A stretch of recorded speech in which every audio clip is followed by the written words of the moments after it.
Why is it so hard to do the little things that would improve my life? So there are so many people in the world, and you know, you may be watching this right now, and you have these incredible ideas, and what you think is missing is motivation.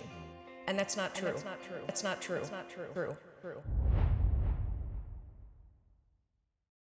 The way that our minds are wired, and the fact about human beings is that we are not designed to do things that are uncomfortable or scary or difficult. Our brains are designed to protect us from those things because our brains are trying to keep us alive. And in order to change, in order to build a business, in order to be the best parent, the best spouse, to do all those things that you know you want to do with your life, with your work, with your dreams, you're going to have to do things that are difficult, uncertain, or scary, which sets up this problem for all of us. The way that our minds are designed is our minds are designed to stop you at all costs from doing anything that might hurt you. And the way that this all happens is it all starts with something super subtle that none of us ever catch. And that is with this habit that all of us have that nobody's talking about. We all have a habit of hesitating. Now, what none of us realize is that when you hesitate, just that moment, that micro moment, that small hesitation, it sends a stress signal to your brain. It wakes your brain up, and your brain all of a sudden goes, oh, wait a minute, why is he hesitating? So then your brain goes to work to protect you. It has a million different ways to protect you. One of them is called the spotlight effect. It's a known phenomenon where your brain magnifies risk. Why? To pull you away from something that it perceives to be a problem. And so you can truly trace every single problem or complaint in your life to silence and hesitation. Your life comes down to your decisions, and if you change your decisions, you will change everything. None of us wake up and say, today is the day I destroy my life. What we do is we kind of check out because it feels overwhelming, or we check out because we're afraid, or we check out because we start listening to self-doubt, and then we make these teeny tiny decisions all day long, and we don't even realize it. Decision to not get up on time, a decision to not eat the right thing, a decision to snap at your kids, a decision to not speak in a meeting, a decision to not look for a job, a decision to not deal with your finances, a decision to not call your parent, like whatever it is. All day long, these tiny decisions that take you so far off track. And then you wake up like I did, and you look at your life and you think, how the hell did I get here? You get trapped in what I call the knowledge-action gap. You know what to do, but you can't seem to make yourself do it, right?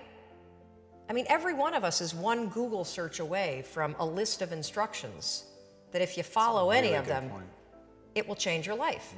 But how do you get out of your head and stop thinking about what you need to do and actually do it? And if you're stuck, that's the problem. The problem is you're in your head, you're thinking. That is the universal problem, and it all starts with this knowledge of what to do, and then you hesitate and you think about whether or not you feel like doing it. When you set goals, when you have an intention on something that you want to change about your life, your brain helps you. What it does is it opens up a checklist, and then your brain goes to work trying to remind you of that intention that you set. And it's really important to develop the skill, and I say that word purposefully, the skill of knowing how to hear that inner wisdom and that intention kicking in and leaning into it quickly. You have about a 5-second window in which you can move from idea to action before your brain kicks into full gear and sabotages any change in behavior. Because remember, your brain is wired to stop you from doing things that are uncomfortable or uncertain or scary. It's your job to learn how to move from those ideas that could change everything into acting on them. When you understand the power of a 5-second decision, and you understand that you always have a choice to go from autopilot to decision maker, everything in your life will change. You will be a different negotiator, you will be different in sales, you will be unstoppable in the gym, because you will realize the amount of garbage that you put in the way of your hopes, of your dreams, of your potential, of your confidence, of your courage. Everything comes down to the decisions that you make. We all know what to do. None of us know how to make ourselves do it. You can outsmart your own brain in furtherance of goals. Agreed. There are tricks that you can use that actually outsmart the tricks your brain plays on you in furtherance of a higher purpose. We all know this. You can restrain yourself if you're in a situation that calls for it. You can jump into a raging river to save your dog or your kid. You can direct yourself in ways if it's important to you. And so the rule, what it does is it does something really remarkable. When you count backwards, 5, 4, 3, 2, 1, what you're actually doing is you're interrupting what researchers call habit loops that get encoded as closed loop patterns in your basal ganglia. That's the part of the brain where your feelings, where your emotions, every habit that you have, which is nothing more than behavior that you repeat that you don't even think about. So when you go 5, 4, 3, 2, 1, it interrupts what's going on here that's spinning without you thinking, and it moves and awakens your prefrontal cortex. So when you hit 1, your habit has been interrupted. So you've interrupted self-doubt. You've interrupted maybe snapping at your kids. You've interrupted the desire to grab for a drink. You've interrupted procrastination. You've also, by counting backwards, done an action. It's awakened your prefrontal cortex. That is the part of the brain that you need that's awake when you're changing behavior, when you're learning new things. When you hit 1, it's also a prompt. So in the language of research, you'll hear people talk about starting rituals. That is something that's proven to help you learn a new habit. The 5-second rule, when you repeat it, becomes a starting ritual that triggers you to act with confidence, that triggers you that this is a moment for courage, that triggers you to shift gears. And because you've also done the manual work of awakening the part of the brain that you need to change, you've set yourself up for success. It doesn't work if you count up, because you can keep going. And also counting up doesn't require focus. If you count backwards, 5, 4, 3, 2, 1, it, again, awakens the prefrontal cortex and it prompts you to move. When you start to use it and then you read about it, you'll see that it's being used all over the place. They use it in the armed services in order to align troops and get them to start an exercise. They use it at elementary schools because it requires you to focus. It's not a habit. It will become a habit that prompts you to have confidence and courage. But in the beginning, it interrupts patterns of behavior that you do on autopilot. It helps you assert control. And it teaches you how to become the kind of person that moves from thinking about something to actually doing it. The single most profound use of the 5-second rule is mind control. And I say that as a lawyer. I will tell you, you can use this stupid trick to cure yourself of anxiety. So first of all, I literally have struggled with anxiety my entire life. And anxiety for this conversation, the way I define it is the habit of worrying spiraled out of control. You know, you may say that you are a worrier. That's not true. You have a habit of worrying. A habit is a pattern of behavior or thinking that you repeat without realizing it. So anxiety happens when that pattern of worrying about things spirals out of control, and now it starts to marry and manifest itself with physical sensations too. That's all that it is. I thought, I wonder if I can use this 5, 4, 3, 2, 1 thing to get control of my thought patterns. Not my behavior patterns, my thought patterns. Yes, you can. So we're gonna build this conversation because I want to start with something we can all relate to, and that is, how do you stop worrying and how do you stop listening to self-doubt? This is how you're going to do it. So all day long, you're going to have moments where your thoughts drift, and I use that word on purpose because for me, there is a physical sensation when you start to use the 5-second rule and you start to wake up. Not only on time in the morning, but you wake up to your life and the opportunities in your life. Your thoughts drift. Like you'll just be hanging out with your friends and then suddenly you're like, I'm not sure that person likes me anymore. I haven't heard from my kids lately. I wonder if they're dead or, as a check, like you just start worrying about stuff. Why? Because it's a habit. Because when you're not paying attention, your brain shifts from you being a decision maker and paying attention to you just kind of spinning things on autopilot, and one of your habits is worrying. The second you wake up and you notice holy cow, I'm talking some negative garbage to myself right now. 5, 4, 3, 2, 1. You've just shifted the part of the brain that you're using. You've shifted from the basal ganglia, which is where your habit loops are spinning, and you've awakened your prefrontal cortex. You've also interrupted that pattern. Now what you're going to do, because your mind is actually ready to receive a different thought because of the counting, now you can put in an anchor thought.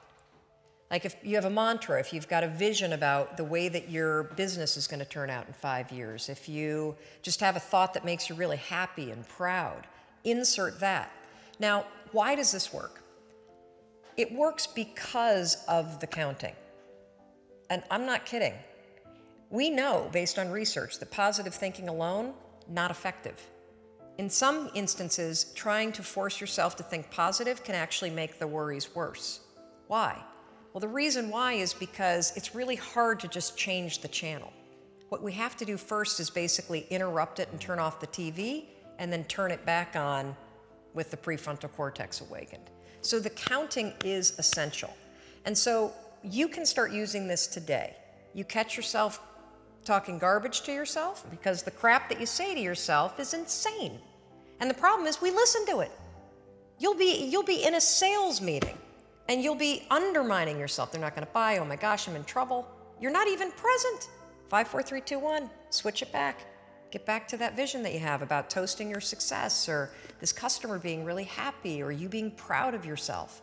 Whatever that vision may be, you can control your thoughts. And this is not just us talking about it. This is a tool that you can use. So let's take it a step further. So worrying, if you let it go unchecked, what will happen is you will get used to worrying. You will get used to living in a state where you're slightly agitated all the time. So what we know based on research is that physically, in your body, so physiologically, being excited is the exact same thing as being afraid. Let me say that again because it is so important. In your body, being excited is the exact same thing as being afraid. Your body doesn't know the damn difference. Your heart races, your armpits sweat, you're like, you may get tight in your throat. Your cheeks may get pink like mine do when I get excited. The only difference between excitement and fear is what your brain says. And the problem is, if you have a habit of worrying, guess what you're going to tell yourself is going on? That you're like freaking out, that you're not excited, that something must be wrong. Oh gosh, why would you say something's wrong? Because you got a habit of saying that all the time. And so I developed this technique, and research out of Harvard, not based on my technique, but something very similar, proves that if you basically, right before you're about to do something, take a test, run a race, public speaking, a business negotiation, ask somebody to marry you, whatever it may be that gets your heart racing, just do this. Go, I'm excited. I'm excited to give that speech. I'm excited to ask him or her. I'm excited to do this race. I'm excited. Because what happens is you give your brain context, so your brain doesn't escalate the stuff going on in your body. Your brain's not worried. So you can combine this with the 5-second rule. So we know how to do worrying. You catch your thoughts drift, 5, 4, 3, 2, 1, anchor thought. If you start to feel your heart racing, 5, 4, 3, 2, 1 to awaken the prefrontal cortex, and then start going, I'm really excited to do this. I'm really excited to do this. Another technique that you can use is ask, I think they call it interrogatory questions, where instead of giving yourself a pep talk, say, well, why am I ready to do this? Why am I ready? Because that'll force you to answer the question, which then convinces you. So why am I ready to close this sale? Why am I ready to give this speech?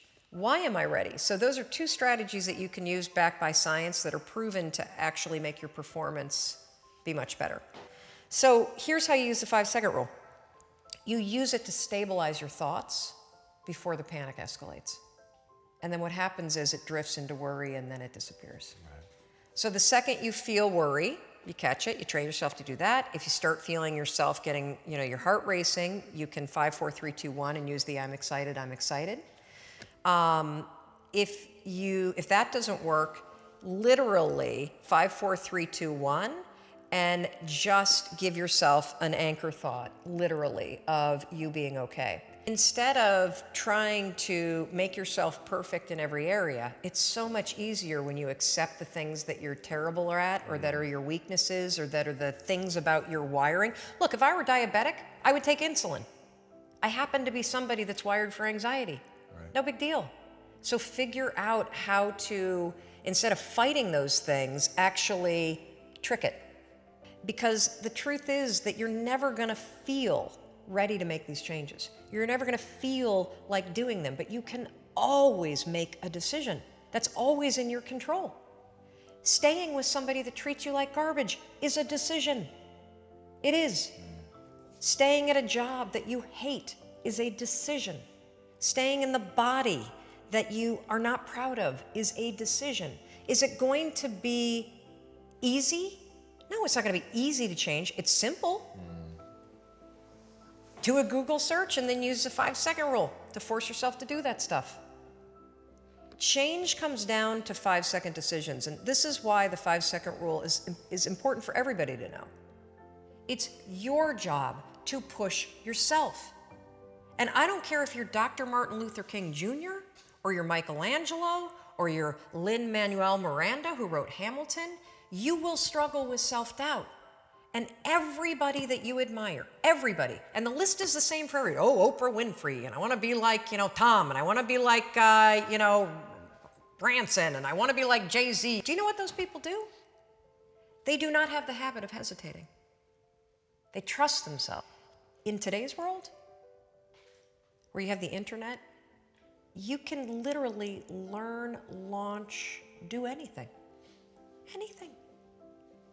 The only thing that's truly stopping you are the limiting patterns that you think, the self-doubt, the fear, the habits that you have. And you can break them. You can break them 5 seconds at a time.